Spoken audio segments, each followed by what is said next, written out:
Thank you. Thank you. Good morning. Please take a seat. Wonderful to be with all of you today. Michael, my friend, thank you for that introduction. I'm grateful to you and grateful to my longtime friend, Howard Kaur, for inviting me back to AIPAC. Now, I have to admit, thank you. As I was talking with Michael and Howard and the other senior leadership at AIPAC a moment ago, I said my lifelong ambition has already been fulfilled by AIPAC because a few years ago, some of you may have been there, I got to appear in the Dallas Cowboys football stadium on a Jumbotron. Never thought that would happen. It's thanks to you.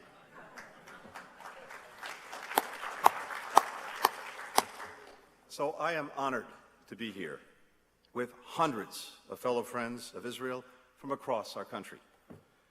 It's great to be with colleagues from the Hill. I know that it's during the course of the day and maybe even this morning, Chairman Menendez, Senator Barrasso, Chairman Diaz-Balart, Congresswoman Wasserman Schultz, among others, representing the continued bipartisan support for the U.S.-Israel relationship. Last month, we marked 75 years since the founding of the State of Israel.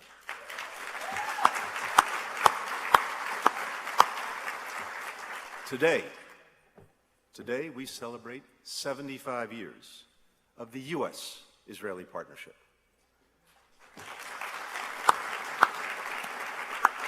Now, you all know this very well. That partnership touches on every aspect of our lives, from security to business, from energy to public health. Our ties have not only delivered for one another, but for countries around the world, making deserts bloom, developing the clean energy technologies of the future, producing vaccines, charting the future of space exploration, and so much more. And the depth and breadth of that partnership between our governments is matched only by the strength of the ties between our peoples. This partnership between the United States and Israel is indispensable, but it was not inevitable. As Israel prepared to declare its independence, many members of President Truman's cabinet, including the Secretary of State, counseled against recognizing Israel, convinced that an independent Jewish state could not survive, that it wasn't economically viable, that it lacked the natural resources to serve as the Jewish homeland, that it couldn't bear an influx of immigrants, that it simply faced too many security threats. Not everyone thought that way. My grandfather, Maurice Blinken, who founded the American Palestine Institute after the Second World War, initiated a report before independence that argued that the Jewish state was indeed possible, that it would in fact be easier to support 2 million Jews than the present 600,000. That report helped convince many skeptics, including within the United States government. Others in the country similarly had faith in Israel's future and found the courage to speak out against the prevailing wisdom. Public servants like White House counsel Clark Clifford, who argued that Israel could be the first democratic government in the Middle East. Everyday Americans like Missouri businessman Eddie Jacobson, who convinced President Truman to meet with Chaim Weizmann, and, of course, President Truman himself. President Truman never wavered in his decision to extend recognition to the new Jewish state. He said, and I quote, "I had faith in Israel, even before it was established. I knew it was based on the love of freedom, which has been the guiding star of the Jewish people since the days of Moses. I believed that it had a glorious future before it, not just as a sovereign nation, but as the embodiment of the great ideals of our civilization." Today, our partnership remains rooted in those shared ideals and that shared history. But its success depends on our commitment not just attending it, but renewing that bond and recommitting to the democratic values that are at its heart, and to do that each and every day. So today what I'd like to do is talk to you a little bit about what our administration is doing to strengthen the relationship between our countries at what is a historic moment for both of our countries and the world. And it's easy to throw about words like historic and unprecedented, but as President Biden says, we are genuinely living through an inflection point, a point that comes around every 6 or 7 generations, where the changes are so profound around the world that we have to find ways to navigate those changes together and to do it effectively. Now, we have to start from this. The U.S.-Israel relationship is underwritten by the United States' commitment to Israel's security. That commitment is non-negotiable. It is ironclad.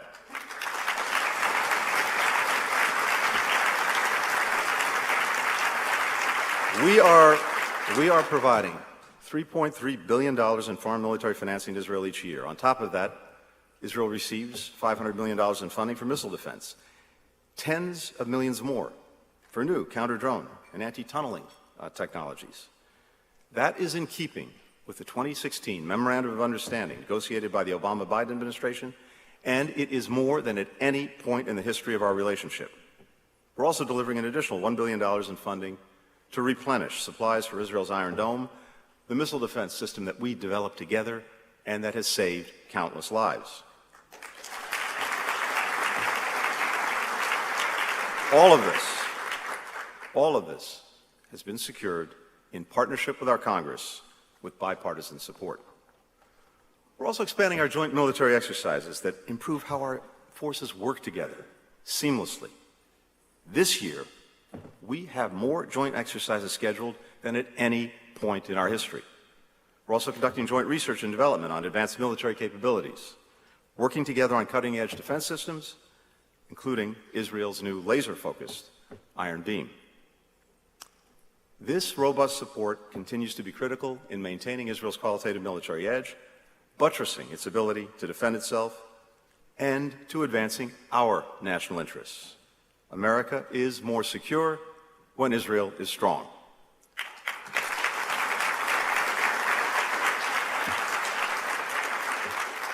As we support Israel's defense, we are also pushing back, as you've heard, on the consistent, constant efforts to delegitimize Israel, which are aimed at undermining or isolating Israel's rightful place on the international stage. Now, we fully, deeply respect the right of all to freedom of expression, and indeed, every single day we are actively defending that and promoting that around the world. At the same time, we continue to reject the global boycott, divestment, and sanctions movement for unfairly singling out Israel.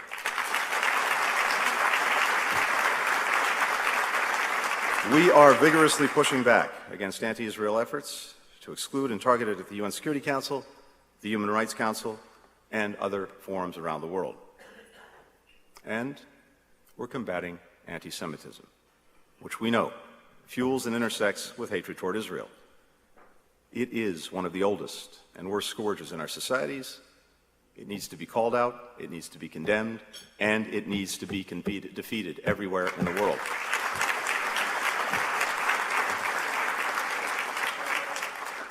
Last month, together with Special Envoy for Monitoring and Combating Anti-Semitism, Deborah Lipstadt, the President released the first ever U.S. national strategy to counter anti-Semitism, to beat back the rising tide of hate that we see around the world, and yes, in our own country. Now, we're clear-eyed about the many dangers that Israel faces in all of their forms. But there is no danger that Israel faces that is graver than the one posed by the Iranian regime. That regime routinely threatens to wipe Israel off the map. It continues to provide weapons to terrorists and proxies like Hezbollah and Hamas, who reject Israel's right to exist. It exports its aggression throughout and even beyond the region, including by arming Russian forces with drones that are being used to kill Ukrainian civilians and destroy its infrastructure. And in turn, Russia is providing sophisticated weaponry to Iran. The pattern of hostile behavior underscores a clear imperative that you heard from Michael. Iran cannot and will not be allowed to acquire a nuclear weapon.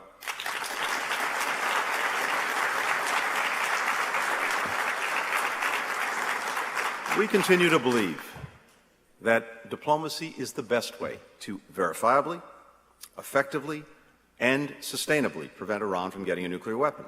In parallel, economic pressure and deterrence reinforce our diplomacy. If Iran rejects the path of diplomacy, then, as President Biden has repeatedly made clear, all options are on the table to ensure that Iran does not obtain a nuclear weapon.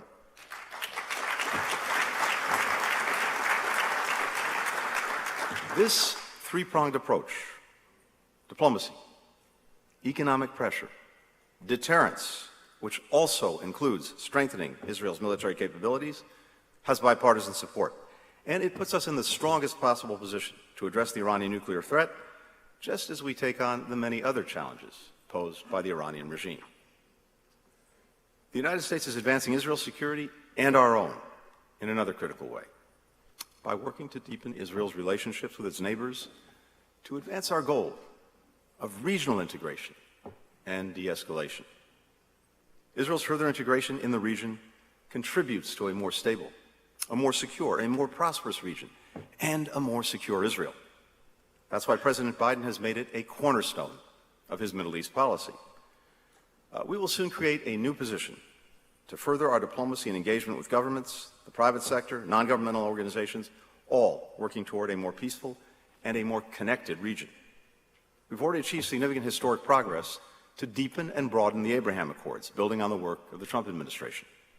Last year, I joined foreign ministers from Israel, Bahrain, Egypt, Morocco, the United Arab Emirates, and Sde-Boker, the home of David Ben-Gurion. That summit led to the creation of, as you've heard, the Negev Forum, building again on the Abraham Accords and building on existing relationships between Israel and some of its neighbors.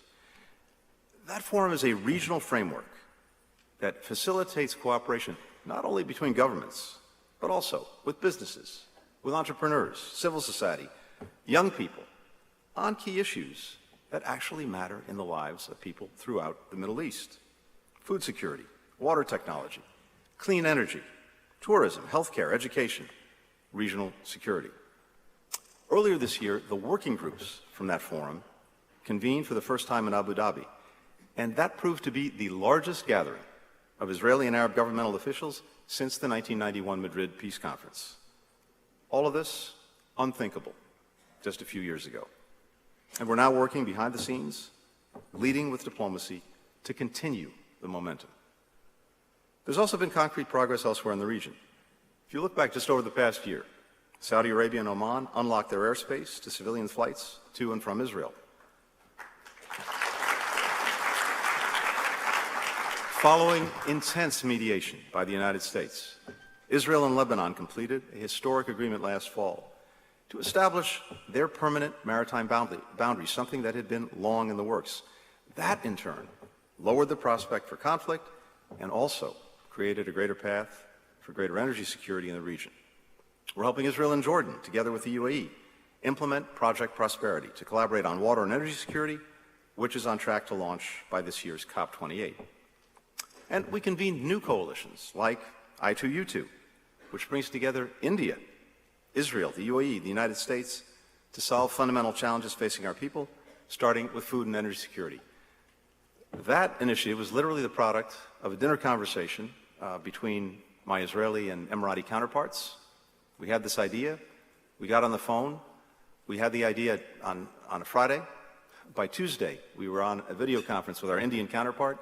This project was launched, and ultimately, the leaders of all the countries worked together to move it forward. We're also supporting Israel in its work to deepen relations beyond the region, including in the Eastern Mediterranean, and with the 3.1 grouping of Israel, Greece, the Republic of Cyprus, focused on intensifying cooperation in energy, economic growth, climate change, emergency preparedness, counterterrorism. And we are working to accelerate all of this progress. The United States has a real national security interest in promoting normalization between Israel and Saudi Arabia.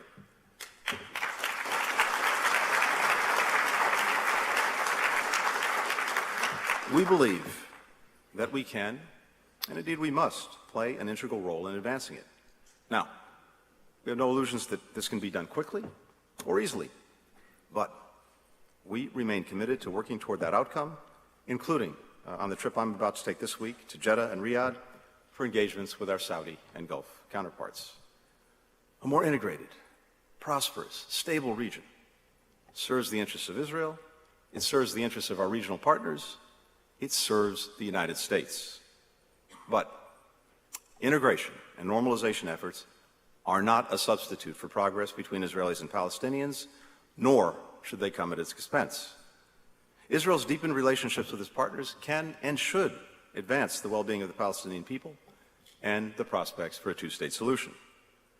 As the President said on his recent trip to Israel and the West Bank last summer, a two-state solution, based on the 1967 lines with mutually agreed swaps, remains the best way to achieve our goal of Israelis and Palestinians living side by side in peace with equal measures of security, freedom, justice, opportunity, and dignity. Israel was founded. Our partnership was built on democratic values, which include equal access by all people to their rights. And a two-state solution is vital to preserving Israel's identity as a Jewish and democratic state. Now, it's no secret that today the prospects of a two-state solution can feel remote. But we are committed to working with partners and with the parties to at least maintain a horizon of hope. In the immediate term, that means de-escalation, refraining from unilateral measures that increase tensions, that strengthen security cooperation to counter violence, and that improve daily life for the Palestinian people. That's what our diplomacy has been about in regional meetings in Aqaba and Sharm el-Sheikh, and with the help and support of Israel's longstanding partners, Jordan and Egypt. This work requires both parties to uphold commitments that they've made, including at those recent meetings. These talks represent critical steps to try to stem the violence and, hopefully, to rebuild frayed ties and begin the real diplomatic work necessary to resolve this conflict. Preserving a horizon of hope also means that we have to continue to reject, unequivocally, any actions taken by any party that undermine the prospects of a two-state solution. That includes acts of terrorism, payments to terrorists in prison, violence against civilians, incitement to violence. Over the past several years, we've seen a rising tide of horrific violence that's tragically and senselessly resulted in the loss of life of scores of civilians on both sides. That violence must end. Its perpetrators must face equal justice under the law. The recent acts of terrorism, including nearly 1,000 rocket attacks launched toward Israel over just 3 days, some of them targeting Jerusalem, demonstrate the daily threat under which Israelis are forced to live. The fatal event at the border with Egypt, which resulted in the deaths of 3 Israeli soldiers, is another tragic reminder of these daily dangers. Settlement expansion clearly presents an obstacle to the horizon of hope that we seek. Likewise, any move toward annexation of the West Bank, de facto or de jure, disruption of the historic status quo at the holy sites, the continuing demolitions of homes and the evictions of families that have lived in those homes for generations, damage prospects for two states. They also undermine the basic daily dignity to which all people are entitled. It's not enough, of course, to simply discourage sides from taking steps that set back the prospect of two states. We need to show people what the future we're working toward actually looks like. That's why, since day one, we have focused on re-engaging the Palestinian people and working to rebuild trust. We're investing more resources in building understanding between the two sides at the grassroots level to help build peace from the bottom up, including through the Nida Amlowi Middle East Partnership for Peace Act. We're also working with the Israeli government and the Palestinian Authority to encourage political, economic, and security reforms that can lay the foundation for a stable, democratic Palestinian state alongside a state of Israel with secure, recognized borders. Ultimately, a two-state solution can only be achieved through direct negotiation between the parties. Preserving a horizon of hope also means holding firm to the values that have anchored the friendship between the United States and Israel across countless administrations in both of our countries. We'll continue to work with the Israeli government to advance our shared values. We'll continue to express our support for core democratic principles, including a separation of powers, checks and balances, and the equal administration of justice for all citizens of Israel. We will speak honestly and respectfully with our Israeli friends, as partners always should, and as we always do. As Israeli leaders and citizens debate these issues, we welcome efforts to find consensus on any reforms. That's simply the best way to make sure that they're embraced and that they endure. At the end of his presidency, Harry Truman set out his vision for Israel. And he said, and I quote, "I hope that we shall soon see the day when Israel and her neighbors will sit down at the peace table and will reach a full settlement of all of their differences, so that our friends in the Near East, Arabs and Israelis alike, may enter together upon a new partnership for their mutual advantage and the advantage of all people." Today, our commitment to that future endures. It's reinforced every day by men and women who believe in it, who are willing to do the hard work to make it a reality, who look at the future that others believe is impossible and instead see something that they believe is inevitable. I'm grateful to AIPAC, to each and every one of you who are working to make real this better future. And I'm grateful, as always, for the opportunity to speak to you today. Thank you very much. Thank you. Thank you.